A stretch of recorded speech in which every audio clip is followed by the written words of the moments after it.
Silakan Dokter Asti, mohon maaf. Ya, nggak apa-apa, silakan. Terima kasih Dr. Titin. Assalamualaikum warahmatullahi wabarakatuh. Apakah suara saya terdengar jelas? Jelas Dokter Asti, terima Ya, kasih. oke, baik. Terima kasih banyak. Sebelumnya saya ucapkan terima kasih buat panitia dari Modul Tanggap COVID FKUI dan Kementerian Kesehatan atas kesempatan yang diberikan.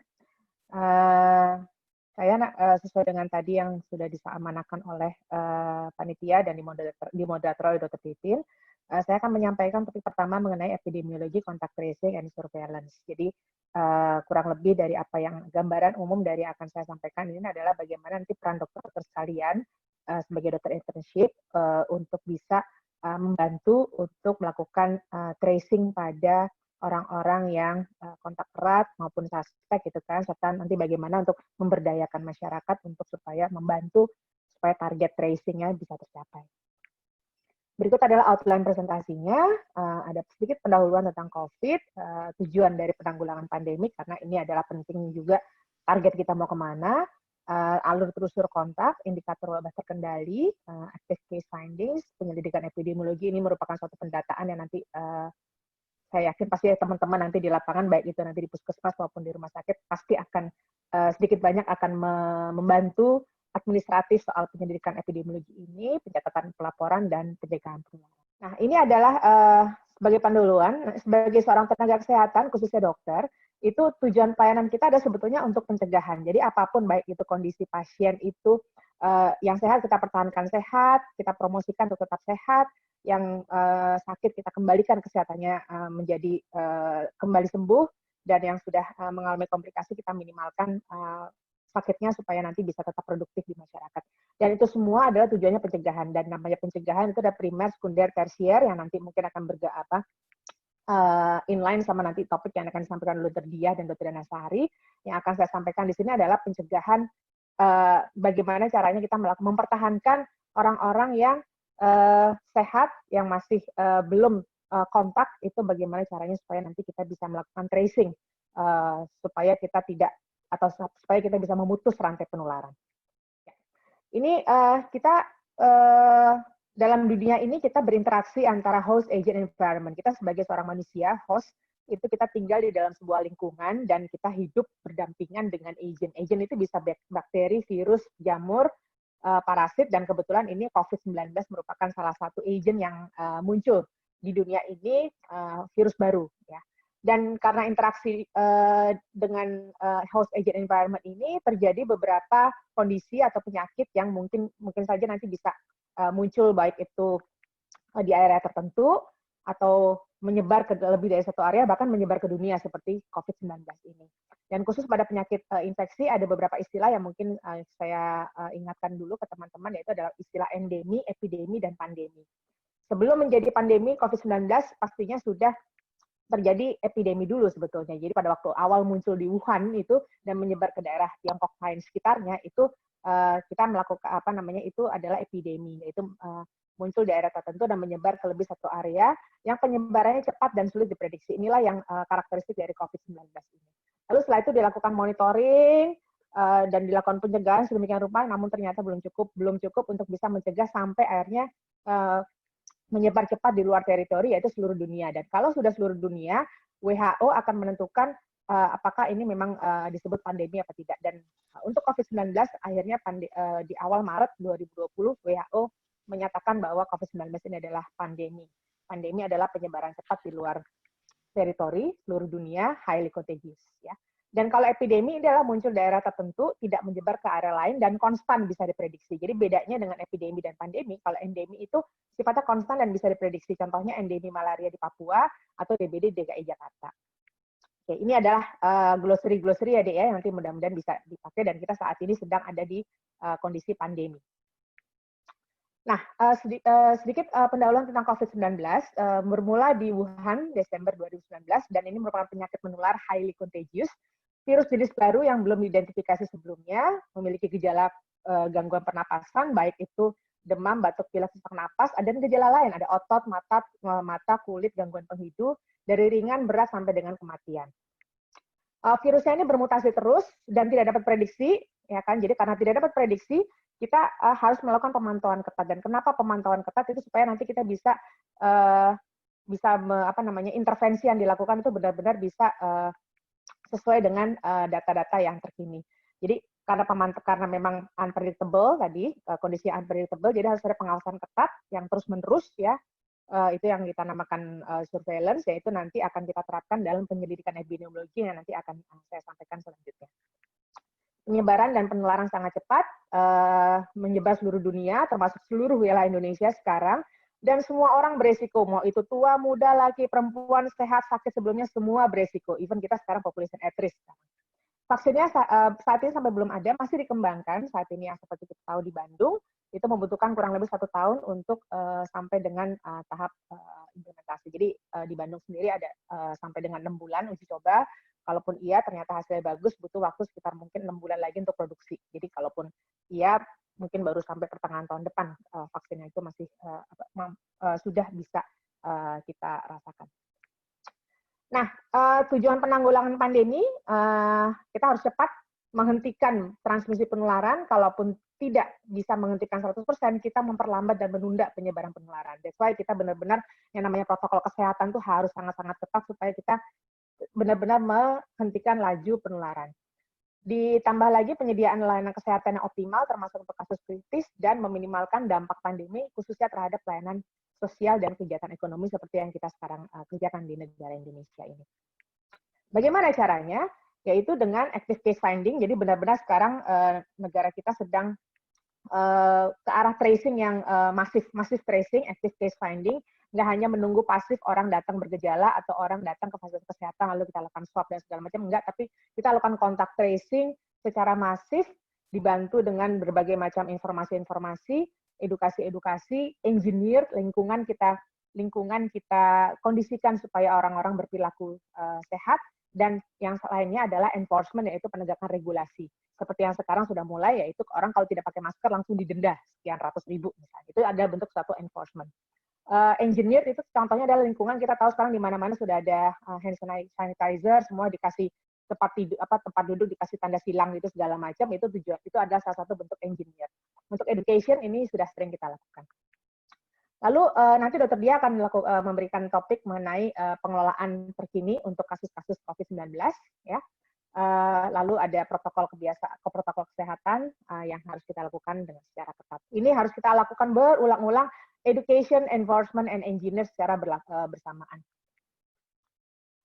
Bagaimana strateginya? Tentunya kita nggak bisa kerja sendiri, kita hanya sebagian kecil dari sistem kesehatan, yaitu kita di bagian kesehatan mikro, yaitu sebagai tingkat pelaksana, yang nanti kita akan berkoordinasi dengan manajemen fasilitas pelayanan kesehatan, nanti kita akan tujuannya kita menerapkan dari regulasi dari pemerintah.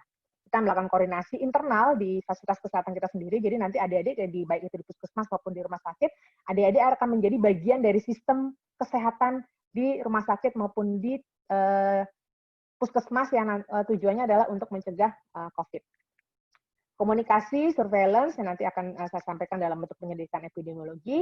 Negara sudah melakukan pembatasan ya pintu masuk, kita lakukan screening, lalu laboratorium, pengendalian infeksi, manajemen kasus, dukungan operasional logistik dan keberlangsungan pelayanan. Yang nanti mungkin akan saya emphasize atau tekankan itu adalah lebih ke arah bagaimana kita komunikasi risiko dan surveillance. Ini adalah sistem kesehatan yang di Indonesia ada sistem kesehatan mikro, meso, dan makro. Adik-adik nanti kita semua sebagai pelayanan kesehatan, kita ada di level mikro, yaitu di unit kegiatan kita sebagai pelaksana. Nah, walaupun sebagai pelaksana, kita benar-benar harus bisa memberikan feedback kepada tim manajemen dari fasilitas kesehatan dan nanti akan menjadi masukan buat pengampu kebijakan di level atas. Karena data-data dari teman-teman inilah yang nanti akan menjadi kunci dari apa intervensi selanjutnya. Tanpa ada peran serta teman-teman dan tentunya nanti akan dibantu oleh masyarakat, regulasi dari level atas itu tidak akan bisa tepat sasaran kepada unit-unit atau masyarakat di bawahnya. Tentunya juga secara selaras, negara juga sudah melakukan sebuah regulasi, berbagai macam panduan dari BNPB, dari Kementerian Kesehatan, dan sebagainya sudah menjadi acuan kita untuk kita laksanakan di bawah. Jadi, kita berada dalam sistem kesehatan mikro, tapi kita juga tidak lepas dari pengelolaan fasilitas kesehatan. Jadi teman-teman juga harus terlibat dalam administrasi. Jadi jangan alergi dengan yang namanya administrasi, berbagai macam pencatatan pelaporan khususnya pada COVID ini sangat penting sekali untuk nanti bisa menjadi acuan kebijakan berikutnya. Jadi jangan alergi sama administrasi. Dibentukkan administrasinya banyak sekali kalau untuk COVID-19 ini. Nah, untuk control of infectious disease, kita ada 4 ranah ya, yaitu ranah kasus, ranah kontak, ranah carriers, dan ranah komunitas. Semuanya sudah dilakukan di COVID-19. Jadi pada waktu untuk kasus, kita sudah melakukan diagnosis, notifikasi, lalu isolasi, disinfeksi, treatment, follow-up, dan release. Atau istilahnya kalau di panduan Kementerian Kesehatan namanya discarded. Untuk kontak kita lakukan observasi, tracing, and observation. Untuk carriers ini mungkin kita tidak berlaku untuk COVID-19 ya, karena kan memang bukan penyakit yang carriers, tapi bisa saja di sini kalau misalnya pasien yang sudah sembuh, tetap nanti ada beresiko untuk ada kambuh lagi. Karena antibodinya kalau nggak salah, nanti mungkin dokter dia bisa koreksi, kalau nggak salah antibodi yang hidup dalam tubuh kita yang sudah terinfeksi itu kurang lebih kalau nggak salah cuma 3 bulan. Lalu komunitas. Nah, komunitas inilah yang nanti paling penting epidemiological investigation and containment, yaitu karantina. Ya, jadi kita ada di ujung kiri, yaitu di kasus, ya, adik-adik ada di kasus juga nanti bagaimana kita melakukan screening, lalu setelah itu tracing, lalu setelah itu treatment untuk kasus-kasus sederhana, rujukan kalau untuk kasus-kasus yang sudah mulai berat, segala macam, dan melakukan satu pihak kita juga di sebelah kanan kita lakukan kerjasama dengan komunitas, yaitu untuk pencatatan pelaporan dan pemberdayaan masyarakat. Nah, ini sesuai dengan panduan Kementerian Kesehatan yang baru, nomor 413 tahun 2020. Sudah tidak ada lagi istilah namanya OTG, PDP, ODP, segala sudah diganti dengan istilah kontak erat, suspek, terkonfirmasi, dan probable. Dikatakan kontak erat kalau memang ternyata ada riwayat kontak dengan kasus probable atau kasus terkonfirmasi, atau kalau kita pada tenaga kesehatan itu memberikan perawatan langsung pada kasus probable. Itu kita namakan kontak erat. Lalu kalau suspek itu adalah mereka yang memiliki gejala atau tanda ISPA atau pneumonia yang membutuhkan perawatan di rumah sakit. Jadi yang seseorang yang sudah bergejala itu sudah namanya suspek. Lalu setelah itu pada suspek dilakukan pemeriksaan PCR. Nah, dari pemeriksaan PCR nanti ada yang terkonfirmasi, itu namanya kasus terkonfirmasi. Dinyatakan terbukti positif COVID-19 berdasarkan PCR, bukan berdasarkan rapid test. Nah, baik itu nanti bisa terkonfirmasi, bisa bergejala maupun tidak bergejala. Nah, kalau kasus probable itu adalah kasus ISPA yang meninggal dengan gejala COVID-19, namun belum ada hasil pemeriksaan PCR-nya. Nah, pada kontak erat ini yang dimaksud kontak erat itu adalah riwayat kontak dengan kasus probable maupun kasus konfirmasi COVID-19. Di sini definisi adalah bertatap muka atau berdekatan dalam radius kurang dari 1 meter dalam jangka waktu minimum 15 menit. Juga ada sentuhan fisik langsung, salaman atau pegangan. Kita sebagai tenaga kesehatan kita memberikan perawatan terhadap kasus probable dan konfirmasi tanpa APD standar. Jadi kalau sudah pakai APD standar itu bukan kontak erat. Pelacakan kontak erat dilakukan segera mungkin, secepatnya kurang dari 14 hari sejak tanggal timbulnya gejala atau sejak tanggal pengambilan swab yang tidak bergejala. Oke. Di sini pentingnya kita benar-benar gerak cepat dan sistem yang di-develop di internal puskesmas maupun di rumah sakit itu kerjasamanya juga harus baik sekali.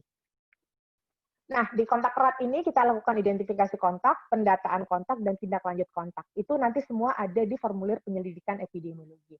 Jadi once sudah ada kasus yang positif, kita langsung tracing.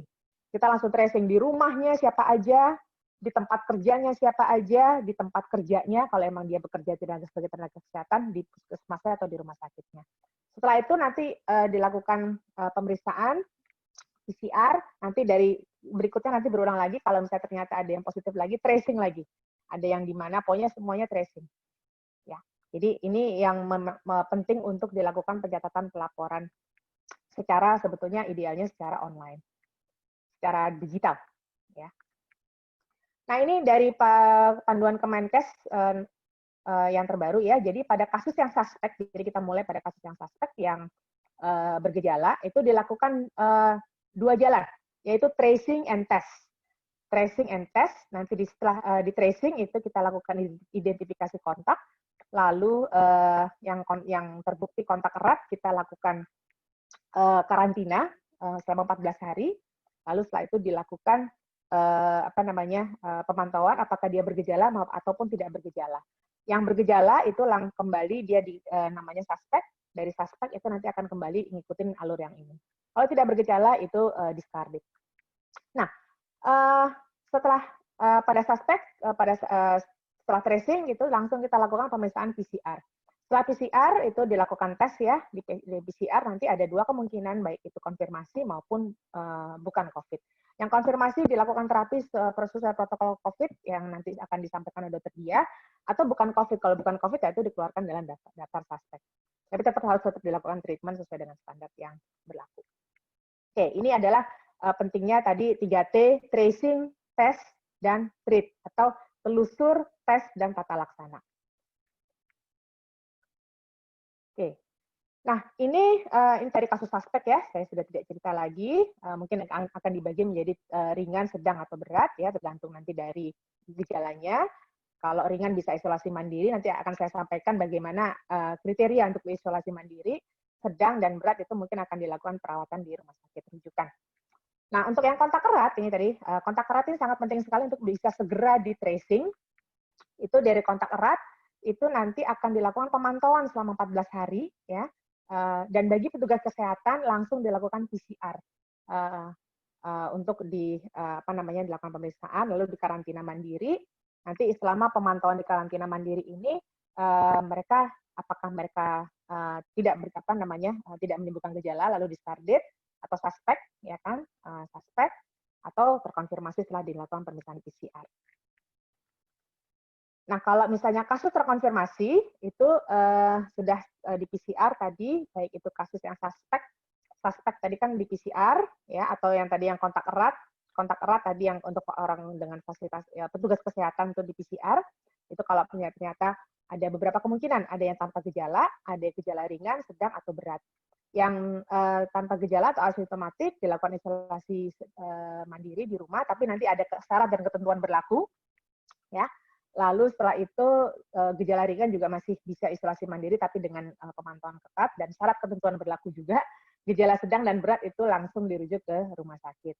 Nah, ini kalau untuk follow up itu terakhir ada perubahan bahwa kita follow up PCR-nya 1 kali negatif tidak bisa langsung dinyatakan pulang. Oke. Nah, ini bedanya karantina dan isolasi. Jadi kadang-kadang ini karantina atau isolasi. Oke, ini ada perbedaan. Kalau karantina itu memisahkan individu yang kontak erat dengan yang tidak kontak erat. Nah, yang kontak erat nanti di swab, dan itu pada saat sebelum hasil swabnya keluar, jangan keluar dulu. Jadi misalnya tetap masuk karantina sampai hasil swabnya keluar. Kalau hasil negatif, monitoring gejala, tapi kalau hasilnya positif, masuk ke isolasi. Tetap semuanya monitoring gejala. Nah, once sudah terkonfirmasi positif, langsung dipisahkan antara yang individu terkonfirmasi positif langsung diisolasi. Isolasi mandiri itu baik itu yang tidak bergejala maupun yang gejala ringan, syarat dan ketentuan berlaku saya akan sampaikan nanti. Atau memang kalau ternyata kondisi tidak mampu untuk isolasi mandiri, bisa isolasi tempat khusus seperti Wisma Atlet, dan kalau misalnya kasusnya berat, gejala sedang atau berat, itu bisa isolasi di rumah sakit. Semuanya monitoring gejala. Oke. Sorry. Nah, ini adalah kriteria isolasi mandiri yang kita pernah develop untuk di Rumah Sakit UI, jadi di RSUI kita coba develop untuk berbagai indikator. Jadi tadi syarat dan ketentuan berlaku. Karena bisa aja sebenarnya tadi pasien-pasien yang tidak bergejala maupun gejala ringan itu bisa isolasi mandiri, tapi kita juga mesti ada kriterianya. Karena jangan sampai nanti kayak beberapa hari yang lalu ada yang di Bogor tuh ada klaster, malah klasternya keluarga gitu. Jadi akhirnya mungkin karena isolasi mandiri tapi tidak isolasi mandiri di rumah, tapi protokol yang di rumah tidak terpenuhi, jadi akhirnya terjadi infeksi antar anggota keluarga. Jadi apa saja indikatornya itu adalah kita coba lihat luas rumah dibagi yang jumlah anggota keluarga satu rumah itu harus minimum 7 meter persegi. Jadi kita tanyakan luas rumahnya berapa, lalu setelah itu termasuk nanti rumahnya bertingkat apa tidak, karena nanti akan total luas area rumah atau jumlah luas rumahnya itu termasuk yang bertingkat. Jumlah anggota keluarga satu rumah berapa orang nanti dibagi apakah dia kurang atau lebih atau sama dengan 7 meter persegi. Jumlah kamar satu rumah dalam satu rumah ada berapa, karena yang kita minta adalah pasien itu tidur di kamar sendiri dan ada kamar mandi sendiri. Itu, dan luas kamarnya juga kita catat, apakah ada pemantau rawat untuk pasien, nama pelaku rawat, usia pelaku rawatnya juga, apakah bagaimana pemenuhan logistiknya, apakah terjamin apa tidak untuk yang pasien-pasien yang tadi isolasi mandiri, lalu apakah harus bisa dapat dihubungi online melalui alat komunikasi ponsel pintar, karena tenaga kesehatan itu nanti akan terus melakukan monitoring lewat ponsel pintar. Ada anggota bisa si pasien itu bisa melakukan pemeriksaan suhu, nadi, dan pernapasan mandiri, karena nanti mereka secara jarak jauh mereka harus melaporkan kepada tenaga kesehatan dari puskesmas maupun rumah sakit untuk hasil pemeriksaan suhu, nadi, pernapasan mandiri si pasien itu sendiri. Lalu coba diidentifikasi apakah ada anggota keluarga yang lanjut usia, karena kita tahu anggota keluarga lanjut usia ini juga rentan, atau ada bayi atau balita. Dan apakah ada anggota keluarga yang terkonfirmasi positif COVID-19. Kalau di RSUI, kita harus memenuhi semuanya harus ya, karena kalau ada yang tidak, itu langsung kita kita arahkan untuk melakukan perawatan di rumah sakit di RSUI. Gitu.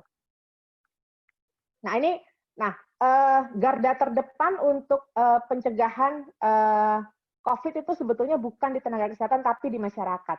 Dan kita sebagai tenaga kesehatan, teman-teman nanti sebagai dokter di puskesmas maupun di rumah sakit itu harus bisa memberdayakan atau bekerja sama dengan masyarakat, mengajarkan kepada mereka bagaimana untuk mengidentifikasi gejala-gejala awal, apa yang namanya kontak erat, suspek, gitu kan, itu tolong dikasih tahu ke masyarakat supaya nanti mereka bisa kita jadikan agent. Ya, jadi kayak agent untuk menjadi alur untuk informan kepada kita. Jadi dari laporan kepada warga kepada kita, itu akan menjadi sebuah informasi yang sangat bermakna untuk nanti kita lakukan tracing. Nah, jadi kita mesti banyak melakukan edukasi kepada masyarakat, kita minta mereka untuk aware terhadap resiko dan COVID ini. Nah, dan bagaimana alur pelaporannya dari warga kepada kita. Jadi bikin sistem di fasilitas kesehatan yang bisa memungkinkan mereka untuk bisa melaporkan kepada kita.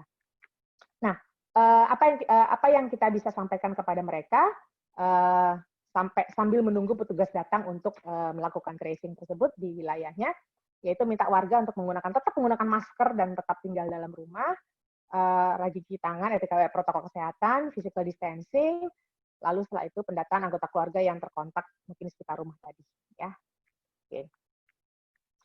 Nah, ini active case finding, kita lakukan tracing secara aktif, pelacakan kontak dan monitoring pada kontak erat dengan kasus konfirmasi positif, tidak menunggu orang datang ke vaskes, pemeriksaan swab terhadap kontak erat, karantina kontak erat sampai hasil swab keluar tadi, isolasi dan pengolahan kasus konfirmasi positif, isolasi mandiri atau dalam pemantauan ketat di vaskes, monitoring 14 hari, dan pengolahan pada seluruh kasus suspek, probable maupun konfirmasi.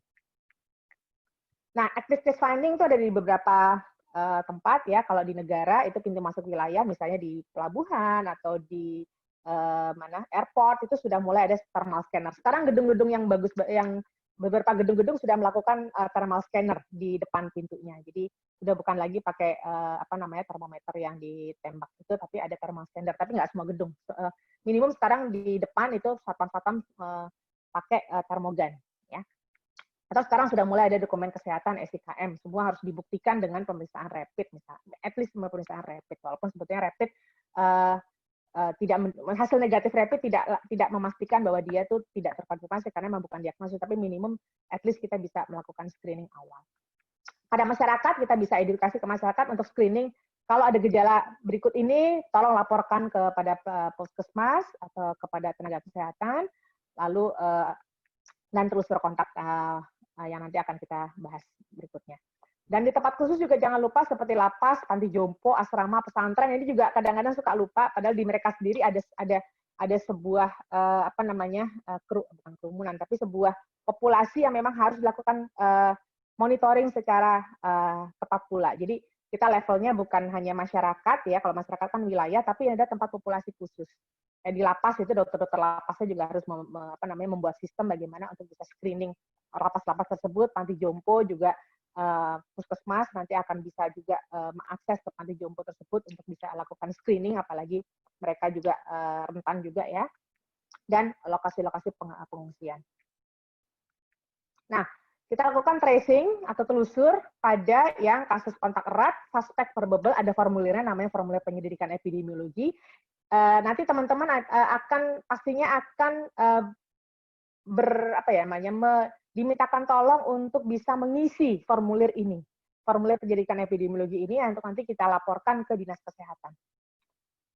Penelusuran tracing ini merupakan bentuk respons untuk bisa melakukan verifikasi, rujukan kasus, investigasi, notifikasi, respon penanggulangan. Inilah yang namanya surveillance, untuk tools untuk surveillance. Sayangnya memang so far masih bentuknya masih manual. Jadi inilah sebetulnya, jadi semua data-datanya masih dikumpulkan kertas gitu kan, manual, dikumpulkan ke Dinas Kesehatan. Nanti dari Dinas Kesehatan baru ke Kementerian Kesehatan. Nah, ini kegiatan respon penanggulangan, contohnya adalah untuk pemantauan kontak, rujukan, komunikasi risiko, dan memutuskan rantai penularan. Jadi, formulir epidemiologi ini merupakan tools yang sangat penting, untuk pencatatan yang sangat penting, untuk nanti bisa memberikan data untuk level tadi, sistem kesehatan makro tadi. Nah, isinya adalah untuk karakteristik demografis si orang yang kontak erat, maupun suspek, atau probable, atau konfirmasi. Lalu, ada beberapa data-data yang akan saya sampaikan. Tujuannya adalah untuk identifikasi resiko dan identifikasi kontak erat berikutnya. Jadi diisi pada setiap kasus suspek, probable, konfirmasi, dan kontak erat itu sendiri, ya, yang untuk nanti bisa memberikan masukan bagi pengambil kebijakan dalam rangka penanggulangan pemutusan penularan secara lebih cepat. Tadi ya, sistem kesehatan tadi kita ada di level mikro tadi, kita berikan data kepada level meso, lalu level meso dilakukan umpan balik kepada level makro. Nah, ini adalah formulir standar penyidikan epidemiologi yang kita lakukan di checklist pada kasus suspek atau kasus probable, kasus konfirmasi maupun kasus kontak erat. Nanti setelah itu dicatat identitas pasiennya, alamat, nomor telepon, terus habis itu termasuk nanti ini koordinatnya ya, supaya nanti kalau kita mau pakai Google Maps itu enak sekali, bisa langsung ngarah ke rumahnya itu, informasi klinis. Lalu setelah itu pemeriksaan penunjang, ini swabnya ada di swabnya nasofaring atau orofaring, lalu pemeriksaan darah lain, ada riwayat perjalanan apa tidak, terus apakah sebelum sakit memiliki kontak dengan kasus suspek atau probable, bila iya tolong dicatat namanya. Jadi benar-benar pencatatannya itu sangat detail.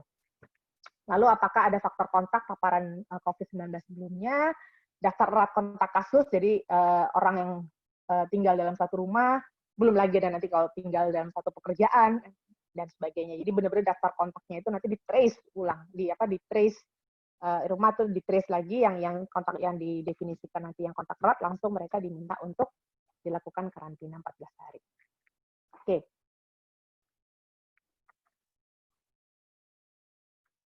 Nah, ini yang laporan ke Dinas Kesehatan.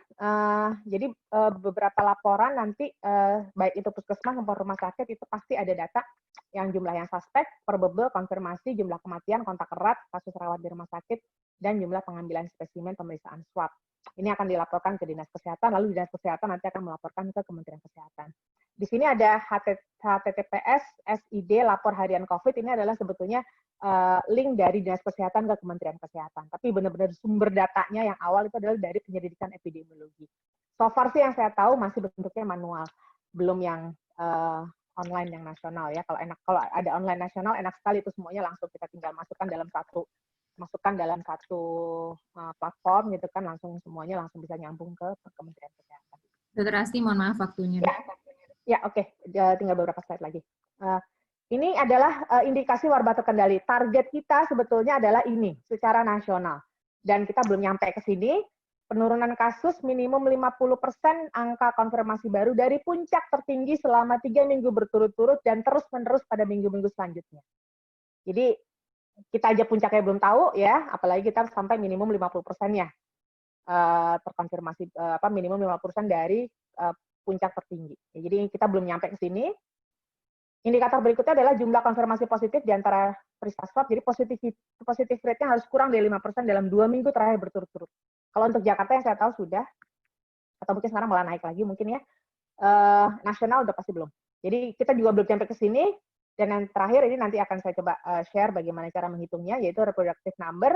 harus kurang dari satu. Artinya jumlah kasus baru yang tertular dari satu kasus terkonfirmasi harus kurang dari satu orang selama 2 minggu berturut-turut. Ini semua belum nyampe secara nasional. Ya, jadi karena memang kita masih, ya tadi, pemutusan semua upaya-upaya yang sudah kita lakukan itu masih belum cukup untuk bisa memutus rantai penularan.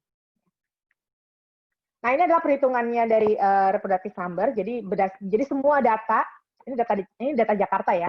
Dari semua data Jakarta itu kita coba simulasikan. Jadi semua data per tanggal ini kita catat, lalu secara kumulatif ya kita catat. Jadi misalnya 25 Mei 15.717, 26 Mei nambah sekian kasus jadi sekian, 27 Mei nambah sekian kasus. Jadi sampai akhirnya sampai tanggal-tanggal yang paling update itu dia kumulatif. Jadi kita bisa tahu bahwa kalau setiap hari ada kasus baru naik, pasti kumulatifnya akan naik juga.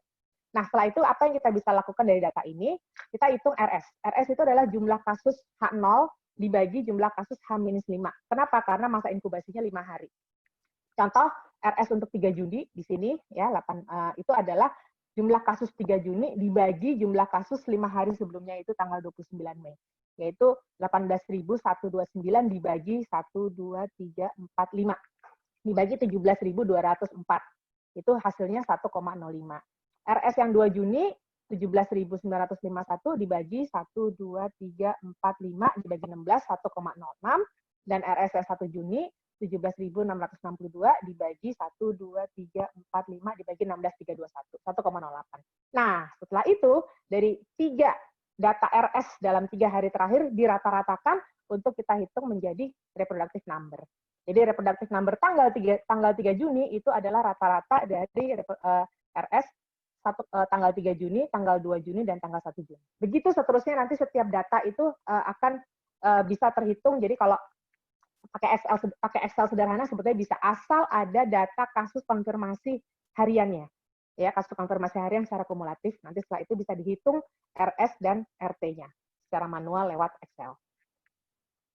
Oke, ini adalah pencegahan penularan di masyarakat yang akan nanti terkait sama webinar ketiga. Salah satunya adalah makanan gizi seimbang atau fisik. Tentunya kita sudah mulai melakukan physical distancing dan sebagainya, adaptasi kebiasaan baru, dan ini dia yang harus kita lakukan untuk pencegahan. Ini bentuk edukasi, engineer sudah, tentunya kita lakukan tracing, dan sekarang tracing ini menjadi satu sedang akan digalakkan tracing. BNPB sekarang akan menggalakkan tracing sampai ke ujung-ujung. Gitu, Dokter Titin, terima kasih banyak atas kesempatannya. Nanti mungkin kalau ada diskusi kita akan bisa tanya jawab.